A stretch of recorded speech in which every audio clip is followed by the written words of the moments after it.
Chapter है जी हमारे पास 13 electric current. बेटा लास्ट चैप्टर में हमने इलेक्ट्रोस्टैटिक्स को डिस्कस किया, जिसमें हमने ये स्टडी किया था कि अगर चार्ज रेस्ट पे हों तो उनकी प्रॉपर्टीज़ क्या होती हैं। लेकिन बच्चे अगर चार्ज मूव करना शुरू कर दें तो उस एक ख़ास डायरेक्शन में चार्ज की मोशन को अगर आप with respect to time discuss करें तो बेटा हम उसे इलेक्ट्रिक करंट कहते हैं। इलेक्ट्रिक करंट जो है वो इन जनरल चार्ज की मोशन से जनरेट होता है। फिर इसका हमारी रोज़मर्रा ज़िंदगी में इसकी बहुत ज़्यादा अहमियत है। जैसे कि हमारी बॉडी के अंदर जो करंट फ्लो करता है उसी से हम सोचते, समझते और रिएक्ट करते हैं। इसी तरह से हम मुख्तलिफ़ किस्म के जो यूज़फुल वर्क हैं वो हम इलेक्ट्रिक करंट से लेते हैं। जैसे कि अगर करंट नहीं होगा तो पंखा नहीं चलेगा, आपका रेफ्रिजरेटर नहीं चलेगा। इसके अलावा आप इस वक़्त जो मेरी बात सुन सकते हैं, आपकी जो डिवाइसेज़ हैं, वो सब की सब जो हैं, वो किसी न किसी तरह से इलेक्ट्रिक करंट्स के ऊपर बेस करती हैं, इलेक्ट्रिक सर्किट्स के ऊपर बेस करती हैं। तो इलेक्ट्रिक करंट को समझना और इसको बेहतर अंदाज से पढ़ना, ये हमारे लिए बहुत अहम है ताकि हम अपनी रोज़मर्रा ज़िंदगी में होने वाली एक्टिविटीज़ को बेहतर तरह से जान सकें। तो नेक्स्ट भाई, अब हम इलेक्ट्रिक करंट को तफ़सील से जानने की जो है वो कोशिश करेंगे। तो सबसे पहले भाई हमारे पास जो है जी बेसिकली इलेक्ट्रिक करंट है क्या चीज़, इसकी डेफिनेशन देख लेते हैं भाई। तो इलेक्ट्रिक करंट को हम डिफाइन करते हैं rate of flow of charges के नेट चार्जेस जो हैं जो कि फ्लो कर रहे हैं किसी पर्टिकुलर एरिया में से। नेट चार्जेस, ये चार्जेस हमारे पास जो फ्लो कर रहे हैं पर्टिकुलर एरिया में से। अब ये मेरे पास कोई क्यू चार्ज है, यहाँ पे बहुत से चार्जेस जो हैं वो किसी पर्टिकुलर एरिया में से, ये अब हमारे पास पर्टिकुलर एरिया इसमें से पास आउट कर रहे हैं। तो जितने delta q net charge pass करेगा यूनिट टाइम के अंदर, ठीक है जी, delta q divided by delta t, यानी कि rate of flow of charges with respect to time, उसको हम बेटा जी क्या कहते हैं, उसे हम करंट आई से कोरिस्पॉन्ड करते हैं। यानी कि फ्लो चार्जेस का किसी सर्टेन एरिया में से विद रिस्पेक्ट टू टाइम जो है उसे हम इलेक्ट्रिक करंट कहते हैं। इलेक्ट्रिक करंट का यूनिट हमारे पास जो है वो वही अम्पेयर है। अम्पेयर जो है वो इलेक्ट्रिक करंट का एसआई यूनिट है जी हमारे पास। अच्छा जी, अब हमने कहा चार्जेस जो किसी पर्टिकुलर रीजन में से फ्लो करते हैं विद रिस्पेक्ट टू टाइम वो करंट को डिफाइन करते हैं। अब मुख्तलिफ जो हमारे पास सिस्टम्स हैं उसमें मुख्तलिफ किस्म की जो हैं वो चार्जेस एग्जिस्ट करेंगे। जैसे कि मेटल्स जो हैं हमारे पास, मेटल में जो इलेक्ट्रॉन्स हैं वो as a free charge carrier exist करते हैं जिनसे करंट जो है वो फ्लो करता है। जबकि इलेक्ट्रोलाइट के अंदर इलेक्ट्रोलाइट्स यानी कि सॉल्यूशंस, केमिकल सॉल्यूशंस जिसमें से करंट पास करता है। तो इलेक्ट्रोलाइट्स जो हैं इनमें पॉजिटिव और नेगेटिव आयंस होते हैं जिसकी वजह से करंट जो है वो फ्लो करता है। बेटा इससे हम आगे केमिकल प्रॉपर्टीज जो है करंट की उसमें जाके इसको स्टडी करेंगे। नेक्स्ट है भाई हमारे पास गैसेस। गैसेस में हमारे पास जो है चार्ज कैरियर्स जो हैं वो इन जनरल फ्री इलेक्ट्रॉन्स भी हैं और आयंस भी। यानी कि मेटल्स में करंट की वजह बनने वाले इलेक्ट्रॉन्स होते हैं, इलेक्ट्रोलाइट्स में करंट की वजह बनने वाले हमारे पास जो हैं वो आयंस हैं, वो पॉजिटिव और नेगेटिव दोनों आयंस हैं। गैसेस में हमारे पास करंट फ्लो करता है इलेक्ट्रॉन्स की वजह से भी और आयंस की वजह से भी। नेक्स्ट है जी हमारे पास कन्वेंशनल करंट से क्या मुराद है और कन्वेंशनल करंट किसे कहते हैं। तो भाई सबसे पहले कि जी कन्वेंशनल करंट एक ऐसा करंट है जो कि पॉजिटिव चार्जेस की फ्लो की वजह से वो हमें सर्किट में मिलेगा। कन्वेंशनल करंट एक ऐसा करंट है जो पॉजिटिव चार्जेस की बहाव की वजह से होगा, और बहाव किस तरफ से किस तरफ को होगा, हाई पोटेंशियल से लो पोटेंशियल की तरफ। अब बेटा जी असल में एक्चुअली होता ये है कि ये हमारे पास जो है ना आपको एक सर्किट नजर आ रहा है जिसमें हमारे पास एक तरफ पॉजिटिव चार्ज है, दूसरी तरफ हमारे पास नेगेटिव चार्ज है, बैटरी लगी हुई है। बैटरी का पॉजिटिव पोटेंशियल, बैटरी का नेगेटिव पोटेंशियल।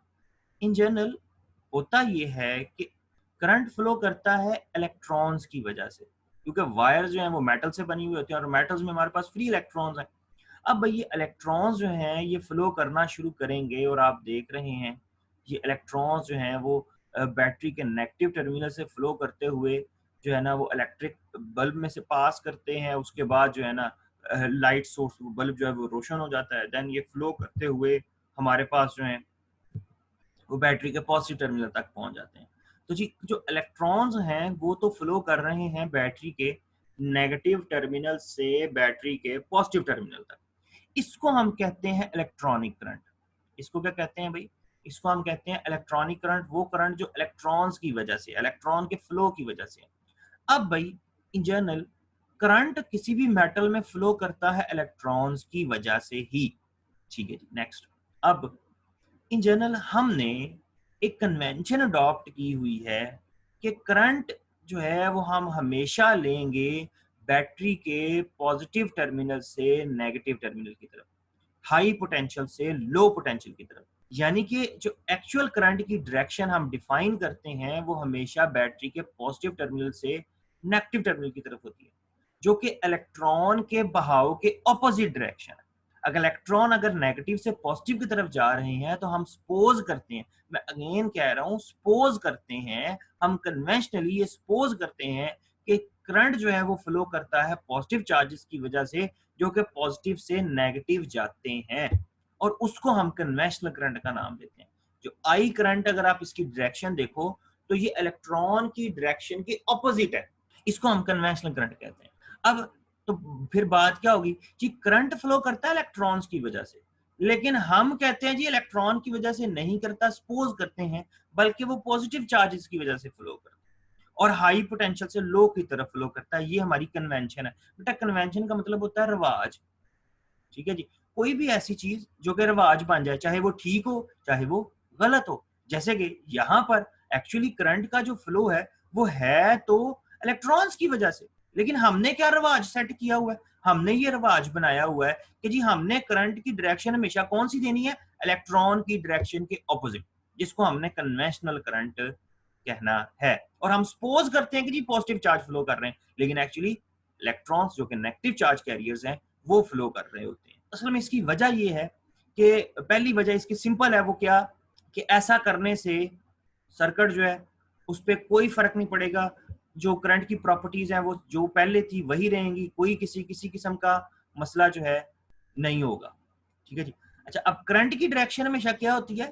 करंट की डायरेक्शन जिसको हम कन्वेंशनल करंट, पूरी बुक के अंदर ये जो अभी आपने आगे पढ़ना है, हम करंट की डायरेक्शन हमेशा बैटरी के पॉजिटिव टर्मिनल से नेगेटिव की तरफ देंगे। जैसे आपको इस वक्त नजर भी आ रही है, ये बैटरी के पॉजिटिव से शुरू होकर नेगेटिव की तरफ चल रहा है, यानी कि इलेक्ट्रॉन की बहाव के ऑपोजिट जो है ना। ये बस कन्वेंशन है एक, और उसको हमने ये अडॉप्ट की हुई है। और इसकी बेसिक वजह क्या है बेटा? बेसिक वजह मैं आपको सादा सी इसकी जो है ना वजह वो मैं आपको बता दूं। मुझे ये बताओ, एक बॉल जो है वो जमीन पे पड़ा हुआ है, क्या खुद ब खुद ऊपर जा सकता है? नहीं जा सकता। क्यों नहीं जाता? क्योंकि जमीन लो पोटेंशियल है और हाइट जो है वो हाई पोटेंशियल है। कभी भी कोई चीज लो से हाई की तरफ नहीं चलती। लेकिन जरा इलेक्ट्रॉन देखो, इलेक्ट्रॉन किस तरफ को जा रहा है? इलेक्ट्रॉन जा रहा है लो पोटेंशियल, बैटरी के नेगेटिव पोटेंशियल से पॉजिटिव, यानी कि लो से हाई की तरफ, जो कि नेचुरली पॉसिबल नहीं है ग्रेविटी के अंदर। तो उससे कंपैरिजन करते हुए कि जी हर चीज का बहाव जो है नेचर में वो हाई से लो की तरफ है, इलेक्ट्रॉन लो से हाई जा रहे हैं।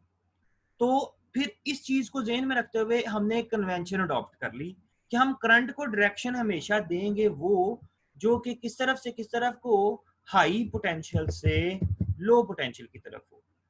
कन्वेंशनल करंट इन जनरल होता ही नहीं है, वो इलेक्ट्रॉन ही का फ्लो है जिसको हम कह देते हैं ये कन्वेंशनल करंट है, लेकिन ये ऑपोजिट, यानी कि फ्लो इलेक्ट्रॉन्स कर रहे हैं। ठीक है जी, यानी कि इन जनरल है इलेक्ट्रॉनिक करंट, लेकिन हमने क्या की हुई है? एक कन्वेंशन अडॉप्ट की, करंट इलेक्ट्रॉन्स की वजह से फ्लो करेगा, लेकिन हम कहेंगे नहीं नहीं, ये पॉजिटिव चार्जेस हैं जो कि फ्लो कर रहे हैं और वो हाई से लो की तरफ जा रहे हैं इन जनरल। और ये कन्वेंशन है, रिवाज है बस। अब फिजिक्स में ये एक जो है ना एक किस्म की कन्वेंशन अडॉप्ट, एक रिवाज बन गया हुआ है कि करंट को डायरेक्शन जो है ना वो हमने हमेशा पॉजिटिव से नेगेटिव देनी है। बेटा असल में जब हमें पता भी नहीं था कि नेगेटिव चार्ज होता है और पॉजिटिव चार्ज होता है, यानी कि जब करंट को पहली दफा स्टडी करना शुरू किया, तब से करंट की जो डायरेक्शन है वो हमेशा यही चल रही है, from high potential to low potential. तो उसी को फिर जो है ना वो बरकरार रखा गया है, हम उसको चेंज नहीं करते। बेशक आज हमें पता भी लग गया हुआ है कि करंट जो है वो इन जनरल इलेक्ट्रॉनिक होता है, तो बस वो जो एक दफा रिवाज बन गया था उसी के ऊपर जो है ना फिजिक्स की जो करंट की डायरेक्शन है वो हम लेते चले जा रहे हैं। और आज तक कन्वेंशनल करंट की जो डायरेक्शन है वो बैटरी के पॉजिटिव टर्मिनल से बैटरी के नेगेटिव टर्मिनल तक ही ली जाती है। और हम ये सपोज करते हैं कि करंट पॉजिटिव चार्जेस की वजह से फ्लो करता है, सब कुछ जानते हुए भी। तो इससे आगे अभी हमारे पास नेक्स्ट है current through a metallic conductor. हमने पीस ले लिया, मेटल का क्रॉस सेक्शन ले लिया है, और इस मेटल के क्रॉस सेक्शन के अंदर अगर हम देखें तो हमारे पास मेटल में एटम्स हैं और फ्री इलेक्ट्रॉन्स। मेटल में बेटा दो ही चीजें होती हैं, एटम्स जिनका ये इलेक्ट्रॉन कभी हिस्सा थे, और फ्री इलेक्ट्रॉन्स। और इसमें जो अहम चीज है वो हमारे पास जो है वो फ्री इलेक्ट्रॉन्स हैं। इन एटम्स को आयन कोर्स भी कहते हैं, और हम जस्ट इसको एटम्स यहाँ पे कह रहे हैं। अब भाई मेटल में क्या होगा, रैंडमली मूविंग फ्री इलेक्ट्रॉन्स होंगे, यानी कि हर वक्त दाएं बाएं ऊपर नीचे जाते हुए फ्री इलेक्ट्रॉन्स जो है ना वो हमारे पास मेटल के अंदर होते हैं। ठीक है जी। अब ये जो फ्री इलेक्ट्रॉन्स है ये कर क्या रहे हैं, ये कभी मेटल की दीवार के साथ टकराएंगे, कभी जो है वो एटम्स के साथ टकराएंगे, कभी कोई दाएं जा रहा है कोई बाएं जा रहा है। और अगर आप इनका नेट करंट डिफाइन करने की कोशिश करो, टोटल करंट, जी नेट करंट इनकी वजह से क्या है, रैंडमली मूविंग जो हमारे पास जो है वो फ्री इलेक्ट्रॉन्स है, तो हम देखेंगे भाई नेट करंट जीरो है। नेट करंट जीरो का ये मतलब है कि अगर चंद इलेक्ट्रॉन्स जो हैं वो लेफ्टवर्ड मूव कर रहे हैं तो चंद जो है वो राइटवर्ड मूव कर रहे हैं, यानी कि जितने लेफ्टवर्ड जा रहे हैं अगर उतने ही राइटवर्ड भी जाएंगे तो नेट करंट क्या होगा, एक पर्टिकुलर एरिया में से तो करंट फ्लो कर ही नहीं रहा, कोई ऊपर जा रहा है कोई नीचे जा रहा है कोई दाएं जा रहा है कोई बाएं जा रहा है।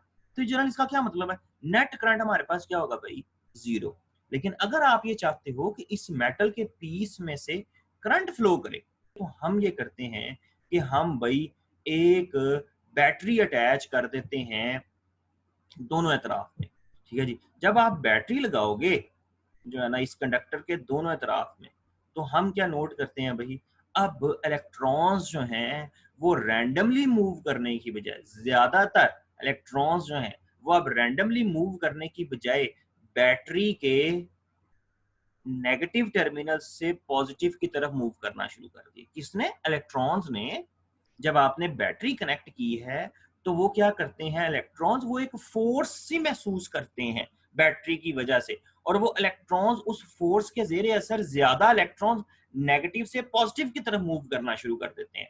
अब अगर आप देखो तो यहाँ पर हमारे जो इलेक्ट्रॉन्स हैं उन्होंने मूव करना शुरू कर दिया, ज्यादातर इलेक्ट्रॉन्स ने मूव करना शुरू कर दिया किस तरफ को, बैटरी के पॉजिटिव टर्मिनल से बैटरी के नेगेटिव टर्मिनल की तरफ। तो इसका क्या मतलब हुआ कि जब आप बैटरी लगाते हैं तो वो जो इधर उधर जाने वाले इलेक्ट्रॉन्स हैं सब के सब जो है ना वो मजबूर हो जाते हैं एक खास पर्टिकुलर डायरेक्शन, यानी कि बैटरी के पॉजिटिव टर्मिनल की तरफ मूव करने के लिए। अब भाई ये तमाम इलेक्ट्रॉन्स जो हैं ये बैटरी के नेगेटिव से पॉजिटिव टर्मिनल की तरफ मूव कर रहे हैं, यानी कि इलेक्ट्रिक फील्ड के ऑपोजिट डायरेक्शन में मूव कर रहे हैं। इलेक्ट्रॉन्स हमेशा इलेक्ट्रिक फील्ड के ऑपोजिट डायरेक्शन में मूव करता है, ये बैटरी के कनेक्शन की वजह से मूव करना शुरू करती है। अब क्या होगा भाई, अब पहले तो भाई ये रैंडमली मूव कर रहे थे और ये मैंने पहले भी जिक्र किया कि ये टकरा रहे थे, इनके कोलिजन जो हैं वो पॉसिबल थे। लेकिन अब क्या होगा, अब इनके कोलिजन जो हैं वो एक क्योंकि इन्हें मजबूर किया गया है, इन पे फोर्स लगी है कि जी उस तरफ को जाओ, तो जब ये इनको जो है आप फोर्स करके एक पर्टिकुलर डायरेक्शन में मूव करवाते हो, तो अब अगर आप नोट करो तो इनके रास्ते में तो एटम्स भी आ रहे हैं। अब जब इनके रास्ते में एटम्स आ रहे हैं तो ये क्या होगा, क्या ये इलेक्ट्रॉन्स आसानी इस रीजन से गुजर जाएंगे, नहीं भाई ऐसा मुमकिन नहीं होगा। जब ये इलेक्ट्रॉन्स मूव करना शुरू करेंगे बैटरी के नेगेटिव से पॉजिटिव की तरफ तो इनके रास्ते में एटम्स आएंगे, तो ये उन एटम से टकराएंगे, यानी कि ये जो इलेक्ट्रॉन्स हैं इनके कोलिजन्स जो हैं वो होना शुरू हो जाते हैं। और जैसे जैसे इलेक्ट्रॉन्स जो हैं वो कोलाइड करते हैं, हम क्या देखते हैं, वो अपनी एनर्जी जो है वो मेटल को देते चले जाते हैं। स्टार्ट में इक्विलिब्रियम्स बहुत ज्यादा होंगे, यानी कि जैसे आप बैटरी लगाएंगे स्टार्ट में इक्विलिब्रियम्स बहुत ज्यादा होंगे, और यही जो इक्विलिब्रियम्स हैं ये इन जनरल रिप्रेजेंट करते हैं किसी भी मेटल के अंदर और किसी भी पर्टिकुलर ऑब्जेक्ट के अंदर जो है ना रेजिस्टेंस को।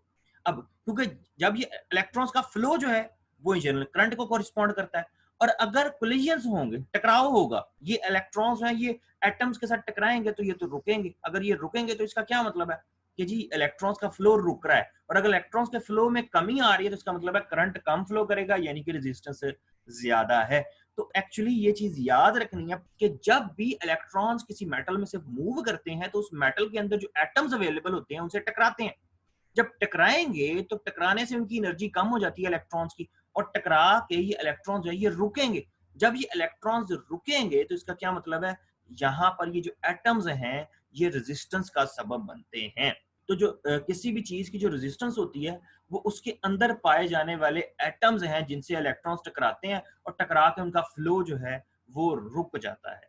ठीक है जी। तो शुरू में क्या होगा, जैसे जैसे आप बैटरी कनेक्ट करेंगे उनको एक खास डायरेक्शन मिलेगी, जब वो खास डायरेक्शन में मूव करेंगे वो एटम्स के साथ टकराएंगे, टकराने से क्या होगा, उनको जो है ना उनके फ्लो में रुकावट आएगी। शुरू में क्या होगा, वो एक्सेलरेशन से मूव करेंगे, एक्सेलरेट करेंगे, उन्हें मजबूर किया जाएगा फोर्स लगा के कि मूव करो। स्टार्ट में जो है ना ये एक्सेलरेट करेंगे, इनके कोलिजन्स बहुत ज्यादा होंगे, लेकिन with the passage of time क्या होगा, नंबर ऑफ कोलिजन्स जो हैं वो कम से कम होते चले जाएंगे। नंबर ऑफ कोलिजन्स कम से कम होते चले जाने का क्या मतलब है, अब ये स्लो डाउन होंगे। ठीक है जी। तो हमारे पास क्या होगा, एक खास एक्सेलरेशन आहिस्ता आहिस्ता आहिस्ता आहिस्ता जीरो होता चला जाएगा। तो तब क्या होगा, इलेक्ट्रॉन्स जो हैं वो ड्रिफ्ट वेलोसिटी अचीव कर लेंगे जो कि एवरेज यूनिफॉर्म वेलोसिटी है। फिर क्या होगा, इलेक्ट्रॉन्स जो हैं वो अपनी उस पर्टिकुलर ड्रिफ्ट वेलोसिटी के साथ यूनिफॉर्मली फ्लो करते रहेंगे इक्विलिब्रियम अचीव हो जाने के बाद। अब इक्विलिब्रियम कैसे अचीव होगा, मैंने क्या बताया कि स्टार्ट में जब आप बैटरी लगाते हो तो इलेक्ट्रॉन्स को फोर्स किया जाता है कि वो इलेक्ट्रिकल फील्ड की ऑपोजिट डायरेक्शन में मूव करें। अब जब वो मूव करना शुरू करेंगे तो कोलाइड करेंगे, वो एटम्स के साथ कोलाइड करेंगे, दीवार्स के साथ कोलाइड करेंगे, और आहिस्ता आहिस्ता क्या होगा, ये जो कोलिजन्स है यही इन जनरल जो है ये रेजिस्टेंस को कॉरेस्पॉन्ड करता है। और फिर with the passage of time, जैसे जैसे टाइम गुजरेगा ये कोलिजन्स जो हैं ये जो है ये कम से कम होते चले जाएंगे, और फिर क्या होगा, इलेक्ट्रॉन्स जो है वो यूनिफॉर्मली फ्लो करना शुरू कर देगा उस मेटल के पीस में से, यानी कि कोलिजन्स हो भी रहे हैं और कुछ गुजर भी रहे हैं। तो वो एक खास फिर यूनिफॉर्म इक्विलिब्रियम अचीव हो जाएगा। जब इक्विलिब्रियम अचीव हो जाए देन हम ये कहते हैं कि अब इलेक्ट्रॉन जो है वो यूनिफॉर्म वेलोसिटी जो है जिसको ड्रिफ्ट वेलोसिटी कहा जाता है उसके साथ फ्लो कर रहे हैं बैटरी के नेगेटिव टर्मिनल से बैटरी के पॉजिटिव टर्मिनल की तरफ, यानी कि अब जो है वो प्रॉपर करंट जो है वो फ्लो होना शुरू हो गया है। और इलेक्ट्रॉन्स हमेशा ड्रिफ्ट वेलोसिटी के साथ मूव करते हैं इलेक्ट्रिक फील्ड की ऑपोजिट डायरेक्शन में, और ड्रिफ्ट वेलोसिटी जो है जो कैलकुलेट की गई है उसकी वैल्यू है जी हमारे पास 10⁻³ मीटर पर सेकंड। लास्ट पे उसने जो है ना उसने स्टेडी करंट को डिफाइन किया है। स्टेडी करंट से क्या मुराद है, एक ऐसा करंट जो कब एस्टेब्लिश होता है, जब आप किसी भी पीस ऑफ वायर के अराउंड जो है कांस्टेंट पोटेंशियल डिफरेंस मेंटेन करो, यानी कि एक ऐसी बैटरी लगा दो दोनों तरफ में जो कि यूनिफॉर्म पोटेंशियल डिफरेंस रखे। जिस पोटेंशियल डिफरेंस अगर कांस्टेंट रहेगा दो पॉइंट्स के दरमियान तो हमेशा स्टेडी करंट और यूनिफॉर्म करंट जो है वो फ्लो होता रहेगा from high potential to low potential. बेटा मेरी स्टेटमेंट के ऊपर गौर करना है, इलेक्ट्रॉन फ्लो करते हैं from low potential to high potential, और करंट की डायरेक्शन होती है from high potential to low potential. Steady current से मुराद ये है यूनिफॉर्म करंट।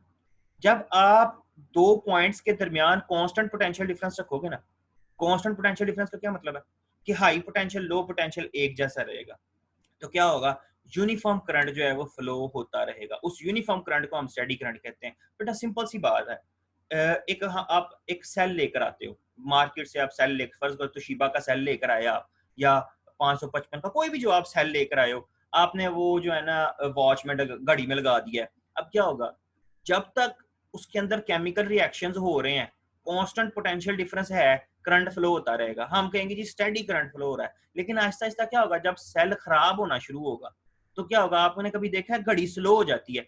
जब घड़ी स्लो हो जाती है तो इसका क्या मतलब है, घड़ी स्लो होने का मतलब है अब स्टेडी करंट फ्लो नहीं कर रहा, सेल वीक हो गया है ना। जब सेल वीक हो गया इसका क्या मतलब है, अब वो कांस्टेंट पोटेंशियल डिफरेंस प्रोवाइड नहीं कर सकता, करंट कम होता चला जाएगा, और आप क्या देखोगे, घड़ी जो है ना आहिस्ता आहिस्ता स्लो होकर रुक ही जाएगी। जब बिल्कुल रुक गई इसका क्या मतलब है, अब सेल जो है वो पोटेंशियल डिफरेंस प्रोवाइड ही नहीं कर पा रहा। जब घरों में यूपीएस होते हैं, जब तक बैटरी फुली चार्ज है आप क्या देखोगे, पंखे फुल स्पीड से घूम रहे हैं। जैसे जैसे बैटरी की चार्जिंग कम होती जाती है, इसका क्या मतलब है, जब बैटरी फुल चार्ज थी तो वो कांस्टेंट पोटेंशियल डिफरेंस प्रोवाइड कर रही थी, स्टेडी करंट था, पंखे फुल स्पीड से चल रहे थे। जैसे जैसे लाइट 2 घंटे 3 घंटे जाती है, अब बैटरी की डिस्चार्जिंग शुरू हो जाएगी। जैसे ही बैटरी डिस्चार्ज होगी तो वो अब कांस्टेंट पोटेंशियल डिफरेंस प्रोवाइड नहीं कर सकती, तो करंट कम होता जाएगा। और जैसे जैसे करंट कम होगा आप देखोगे घर में पंखे की स्पीड कम होती जाती है, फर्क आ जाता है उसकी स्पीड में। तो इसका क्या मतलब है, जब पंखा स्लो हो रहा है इसका मतलब है अब कांस्टेंट पोटेंशियल डिफरेंस नहीं रहा, करंट स्टेडी नहीं है, और अब जो है ना वो पंखा रुकता चला जाएगा। सिंपल।